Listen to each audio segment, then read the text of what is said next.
안녕하십니까. 반갑습니다. 저는 미국의 유니버시티 오브 센트럴 플로리다 행정학과에서 지금 5년째 비영리 매니지먼트를 가르치고 있는 안성호라고 합니다.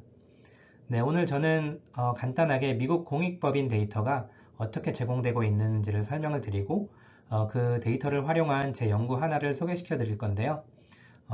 짧은 시간 안에 설명드리기 쉽지 않은 내용이라서 아마 궁금하신 점이 더 있으실 수 있는데요. 그런 점들은 추후에 따로 연락을 주시면 또 제가 성실하게 답변 드리도록 하겠습니다. 네, 그럼 바로 시작하도록 할게요.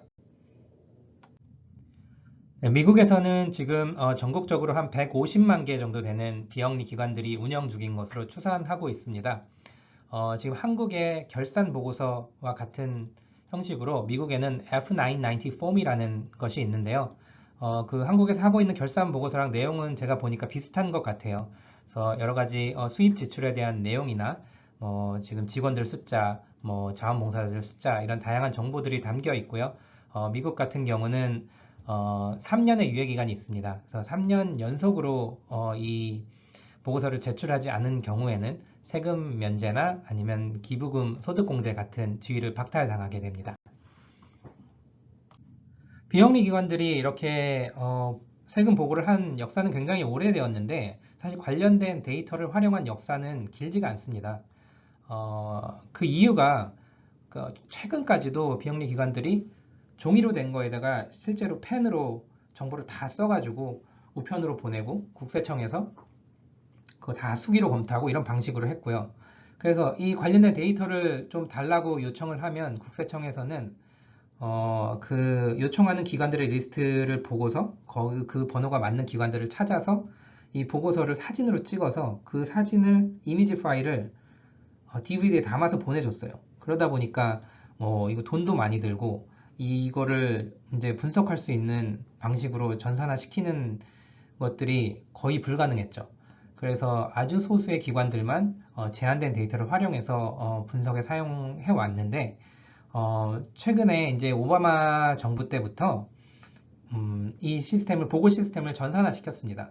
그래서 비영리 기관들도 편하게 그냥 사이트에 접속해서 정보를 보고할 수 있게 되었고 자동으로 이제 국세청에는 관련 데이터가 전산화된 자료들이 쌓이게 된 거죠.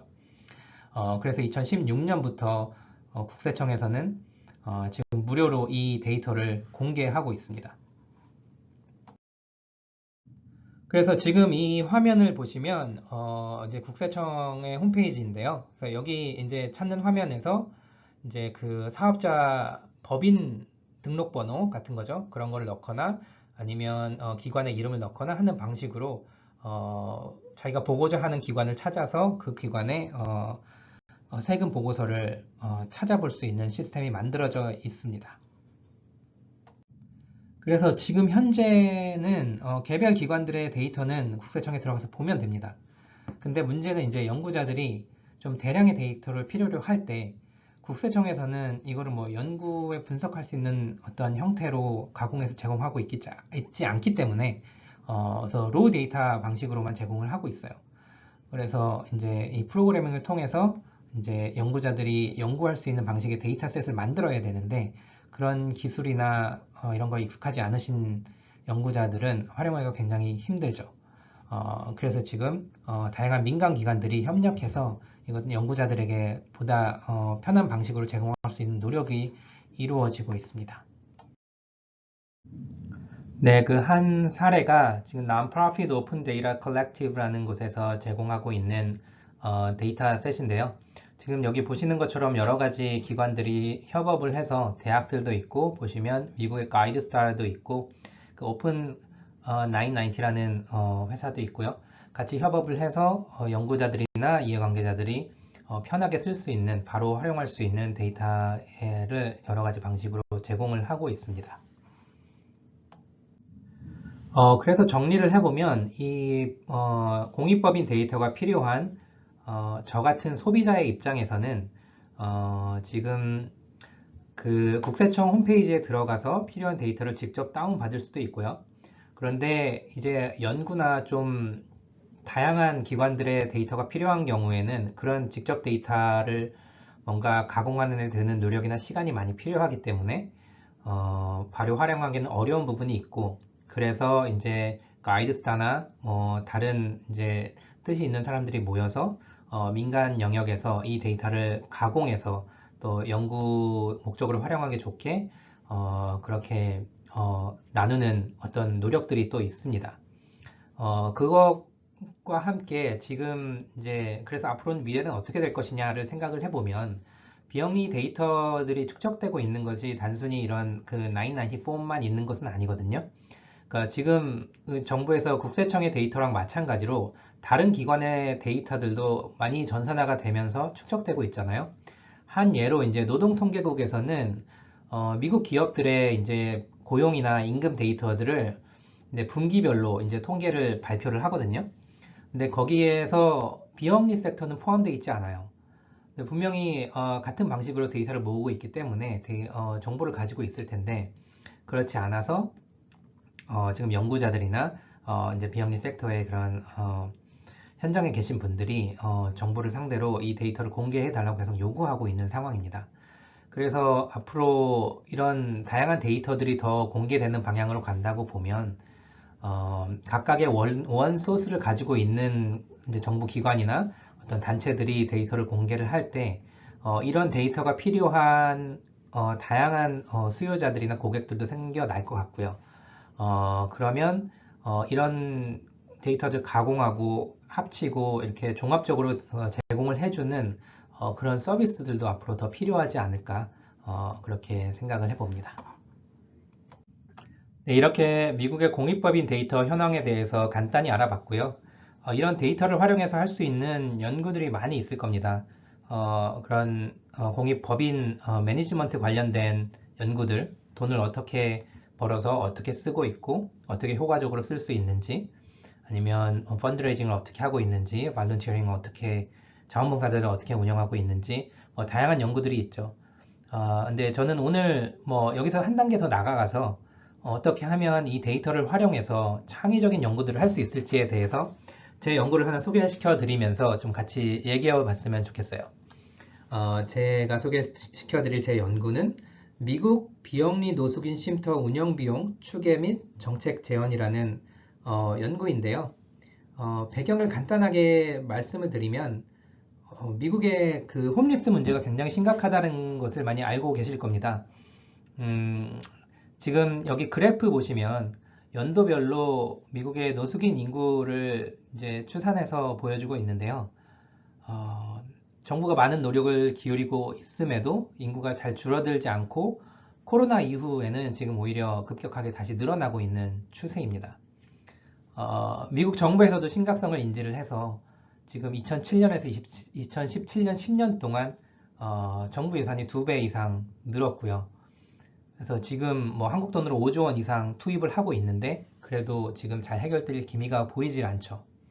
그래서 지금 어떻게 정부에서 접근을 하고 있냐면 미국에는 그 right to shelter라는 개념이 있어요. 그러니까 쉽게 얘기하면 길거리에서 자지 않을 미국 시민의 기본 권리라는 개념인데 그래서 이게 홈리스 인구가 너무 많아지게 되면 법원에서 지방 정부에게 쉼터를 더 지으라고 명령을 내립니다.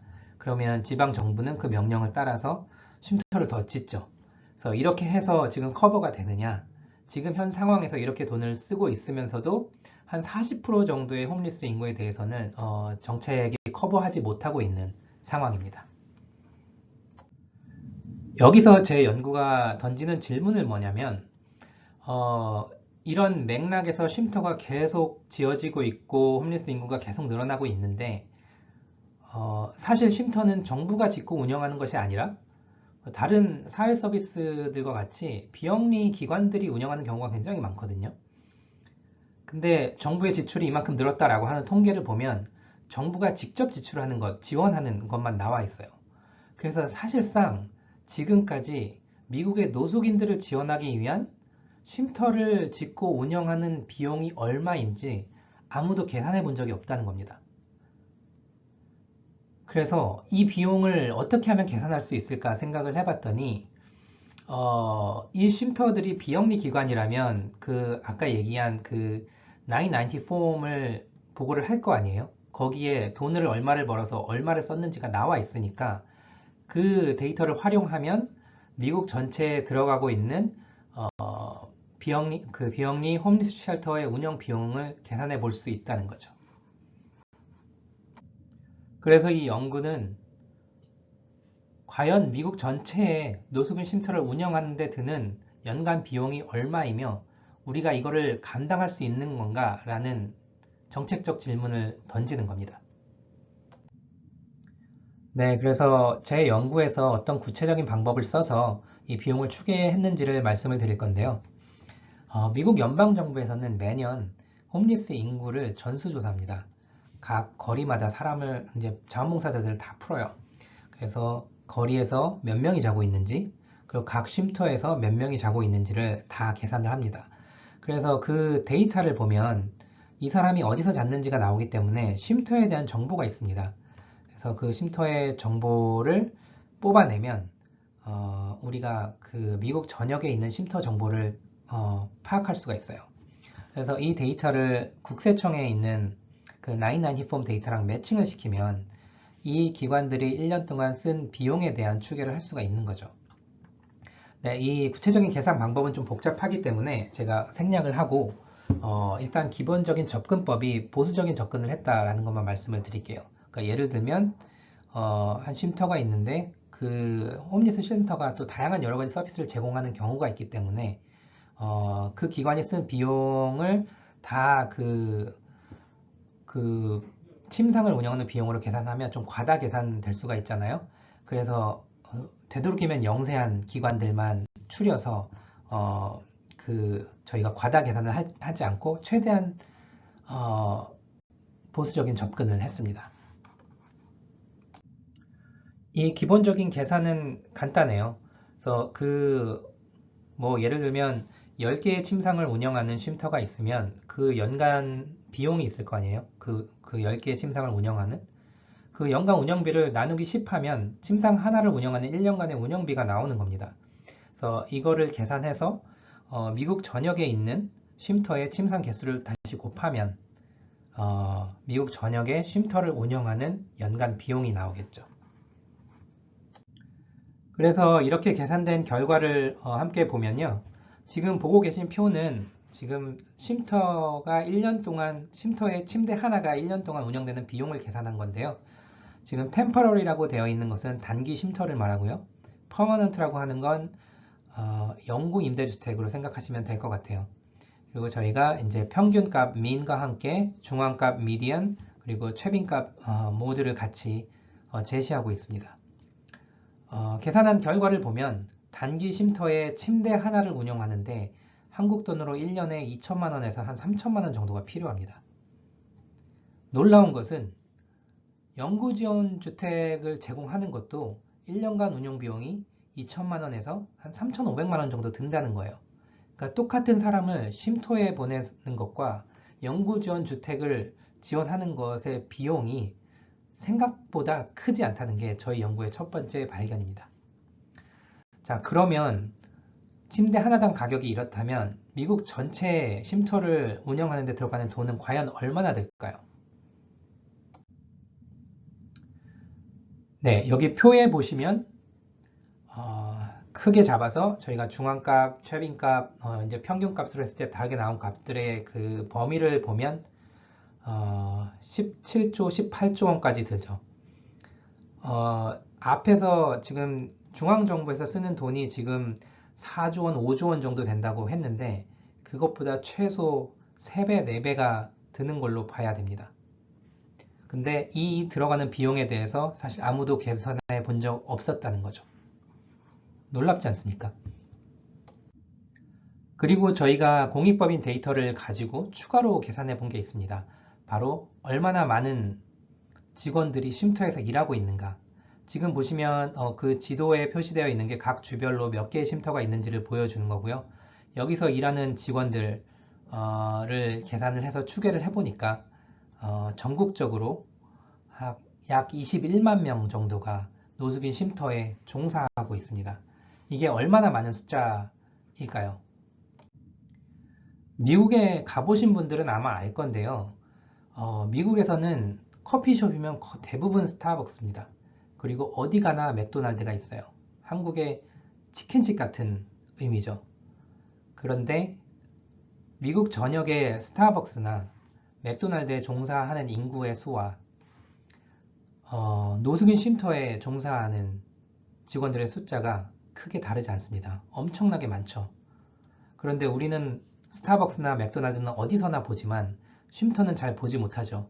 왜냐하면 쉼터는 도시에 사람들이 많이 있는 곳에 있지 않기 때문에 저희가 알아차리지 못하는 동안에 노숙인 쉼터가 이렇게 많이 늘었고 이렇게 많은 사람들이 종사하고 있다는 것을 또 이 연구는 밝히고 있습니다.